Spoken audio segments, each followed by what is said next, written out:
Expedition GeForce at Holiday Park in Germany is almost unanimously considered to be one of the best steel roller coasters in the world. This Intamin mega coaster has quite the reputation. Pretty much everyone comes off this coaster raving about the airtime. So did it deliver? Oh yes. Oh yes it did. Expedition GeForce truly is one of the best roller coasters in the world. This ride is an airtime machine.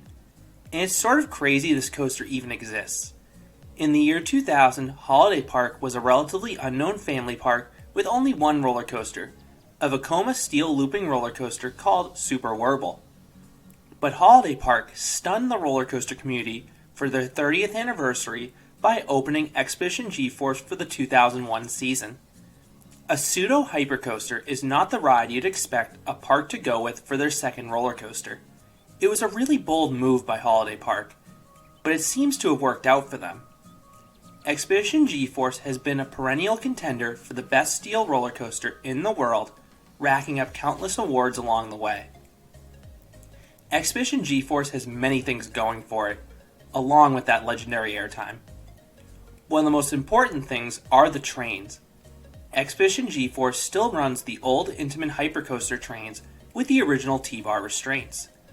Those are the restraints that Six Flags New England Superman used to have, or the restraints you'll currently find on Millennium Force or Top Thrill Dragster. These minimalistic restraints make you feel very exposed, and it really allows you to experience the ride's crazy airtime. Another underrated aspect about Expedition GeForce is the coaster's setting. The coaster winds its way through the woods and comes perilously close to countless trees along the way. I honestly can't think of a hypercoaster in the US with a similar setting. This coaster's wooded setting reminds me more of the setting you'll find on a mine train or a wooden roller coaster, not a hypercoaster. Now, my experience with Expedition GeForce is probably going to be a lot different than most people's. I actually visited Holiday Park on a day when they weren't even open at the public. They were only open for the roller coaster club I visited with. And Expedition GeForce hadn't run in about a week, so there were some fears among our group that the coaster may run a bit slow and not up to its fullest potential. Well, let me tell you, the ride warmed up fast. Others who had ridden Expedition GeForce in the past said it was running as good as ever after the first few laps when it warmed up. Expedition GeForce begins with a 174-foot tall lift or a 53-meter lift. It actually is a cable lift hill. The lift gives a great view of the park and surrounding forest, but you don't have much time to take in the view, as you're being thrown over that amazing first drop in no time. And that first drop truly is one of the best drops on any coaster. There are a few first drops I prefer overall, namely the ones in El Toro, Iron Rattler, or a B&M Giga Coaster. But the drop in Expedition GeForce may be the most intense drop I've ever experienced. You see, Expedition GeForce doesn't have a straight first drop like most mega coasters. Rather, Expedition GeForce has a twisting first drop at a ridiculously steep 82-degree angle. The end result is pure insanity. You get a very strong pop of ejector airtime cresting this hill, but at the same time you are violently thrown to the left. I can't think of another moment of lateral G's accompanied by an ejector airtime pop as strong as the one in Expedition GeForce. At the bottom of the first drop, you may notice the track subtly banks back to the left to straighten itself out. That's how sharply you are twisted to the right in the first drop. The ride has to course correct itself at the bottom. That's followed by the first Camelback, and the ejector airtime was outstanding.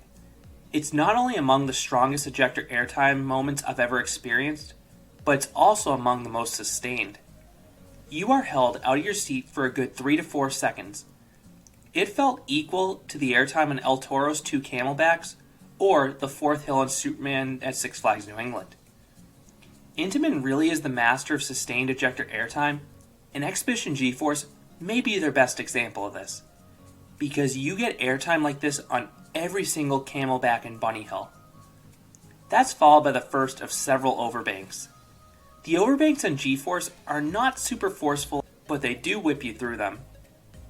They feel very similar to the overbank turn at Six Flags New England Superman. These overbanks aren't bad by any means, but they feel very ordinary compared to the Airtime hills in GeForce. When I was going through an overbank, I just couldn't wait to get to the next Airtime hill.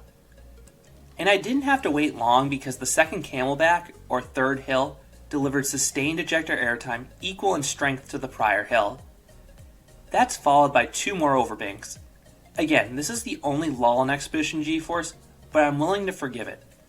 While the overbanks aren't super forceful, the sense of speed is quite good because you're whizzing past trees while you're going through these turns. You then fly over this S-hill that gives a quick pop of ejector airtime combined with powerful laterals. It felt like a toned down version of the first drop with that combo of laterals and airtime. This hill felt similar to the S-hill on the Superman clones at Six Flags America or Six Flags Darien Lake. Expedition GeForce then flies around another turn and lines itself up for the finale. 4 consecutive bunny hills. Going into the return run, I figured these hills would give quick pops of ejector airtime like the smaller hills you find on an RMC. But boy was I wrong. These bunny hills offered even more sustained ejector airtime. The strength of the ejector airtime was comparable to the Camelbacks earlier in the ride, and while it couldn't be sustained for quite as long due to the hills being significantly smaller, you are completely out of your seat for the duration of each hill. In fact, you barely have time to return to your seat before the next hill. The only bunny hills that feel comparable in strength are those on Balder. One of the other neat things about the return run is that the first 2 bunny hills have a wicked head chopper with one of the Camelbacks earlier in the ride.